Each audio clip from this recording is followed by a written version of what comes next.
Hello दोस्तों, welcome to my YouTube channel Core Tuition Centre. चलिए start करते हैं आज का topic on your screen.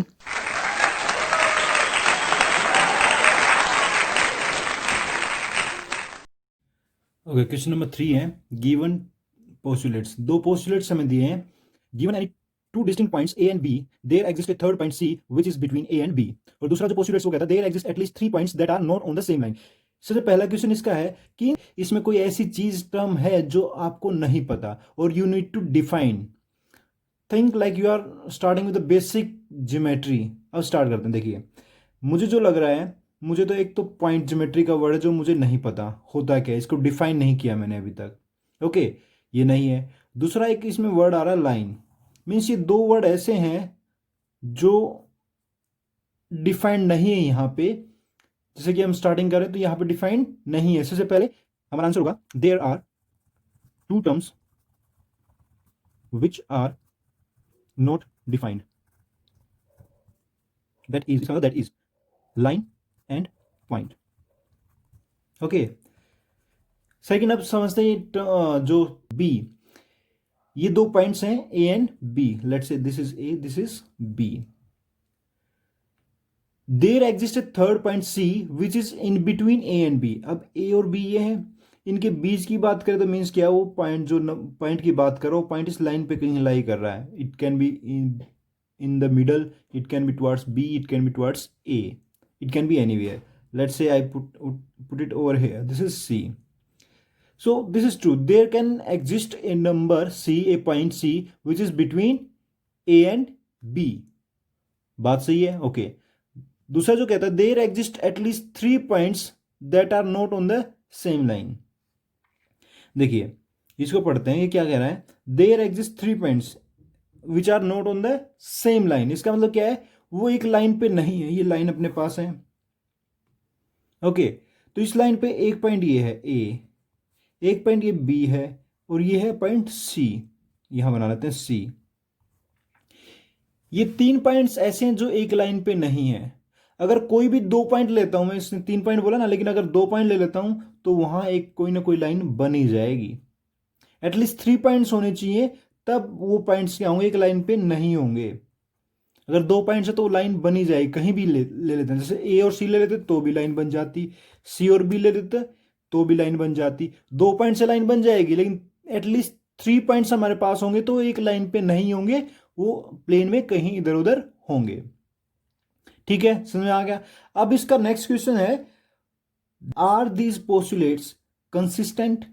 Consistent का मतलब क्या है, ऐसा तो नहीं है जो पहला कह रहा है वो दूसरा नहीं कह रहा है, जो पहला बोल रहा है वो दूसरा नहीं बोल रहा है, पहला बोल रहा है ये करना, दूसरा बोल रहा है ये नहीं करना है। These postulates are consistent. Why?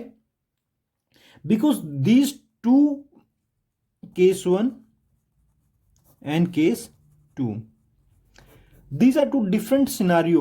ये दोनों अलग सिचुएशंस हैं। ये भी फॉलो करता है, 2 पॉइंट के बीच में एक पॉइंट हो सकता है सी, और इसी पॉइंट को अगर मैं साइड में कर दूं तो वो क्या है, एक लाइन पे नहीं भी हो सकता है। Means both are right and both are true. ये इसको कॉन्ट्राडिक्ट नहीं कर रहा है, ये इसको फॉलो कर रहा है। So these postulates are consistent. Question number 4 है, इसका सॉल्यूशन देखते हैं। पहले से पहले फिगर बनाते हैं। If C lies between 2 points A and B, ये ए बी है, इसके बीच वाला पॉइंट क्या है, सी है। अब यहां पे हम 3 लाइन सोच सकते हैं। यहां पे हैं, एक ए बी है, एक ए सी है और एक बी सी है। 3 lines are there and you can say these 2 lines are coinciding with the AB. Okay, so we can say AB is equal to AC plus CB. AC plus CB. Got it? Okay. यहां चलते हैं। हमारे पास क्या आ गया, हमारे पास AB is equal to AC plus BC and given क्या है, गिवन है अपने पास AC is equal to BC. So A B is equal to 2 times, क्या मैं बी सी की जगह ए सी रख सकता हूं, रख सकता हूं।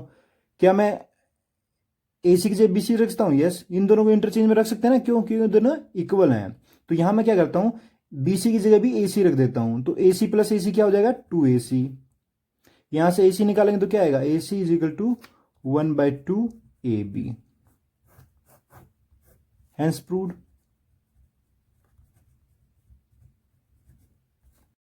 In question 4, point C is called the midpoint of line segment AB. Prove that every line has one and only one midpoint. Let's see. हम सबसे पहले क्या लाइन बनाते हैं AB. ये बन गया अपने पास AB. अब मिड पॉइंट्स में से दो, एक होता है सिंगल होता है, लेकिन मान लेते हैं हम दो होते हैं. Late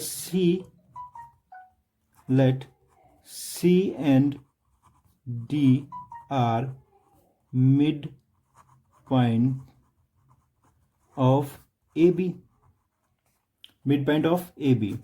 Now this means AC is equal to half of AB. C is midpoint and AD is equal to half of AB. D is midpoint.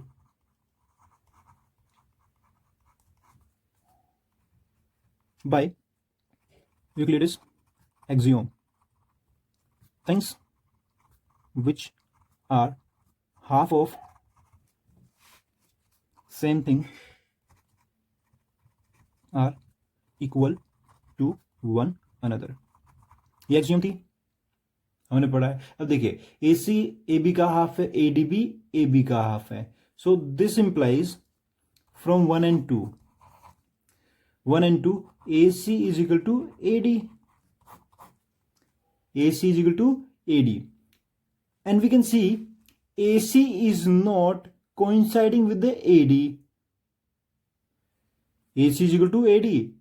इसके अकॉर्डिंग क्या होना चाहिए, दोनों कोइंसाइड करने चाहिए. But actually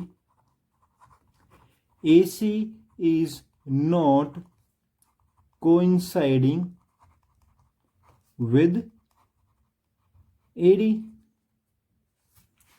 So our assumption is wrong. Assumption is wrong. This means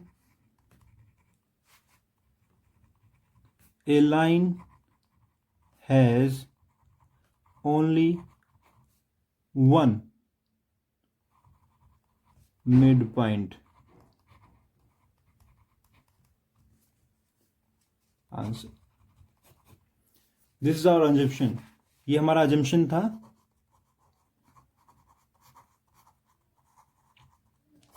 कि दो mid point होंगे C and D. So last में क्या हो गया, गलत हो गया. ओनली वन मिड पॉइंट होता है. Okay, next ABCD. This are 4 points on this line. AC is equal to BD given है, हमें प्रूव करना है AB is equal to CD. देख सिंपल सा, बिल्कुल इजी है. AC is equal to BD given. Okay, अब क्या करते हैं, subtract BC from both sides. BC मैं AC से भी सब्ट्रैक्ट करूंगा और BD से भी सब्ट्रैक्ट करूंगा. देखिए AC minus BC is equal to BD minus BC according to Euclid's axiom. Okay, इस करता है. चलो AC माइनस BC कितना है, AC जो है उसमें से क्या गया, BC मैंने माइनस कर दिया, तो बचा क्या, AB is equal to BD में से BC माइनस कर दिया तो क्या बचा, CD. Hence proved.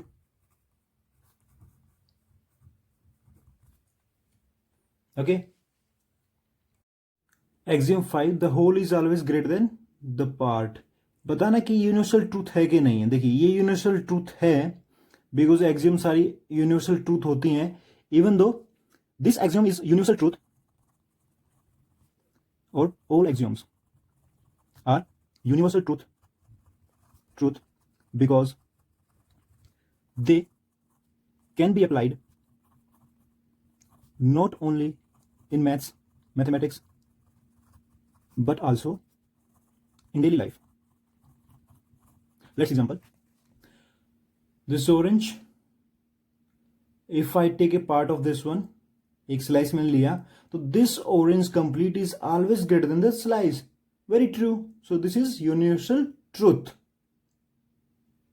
In case of any doubt, comment in the section below. Thanks for watching. Have a nice day.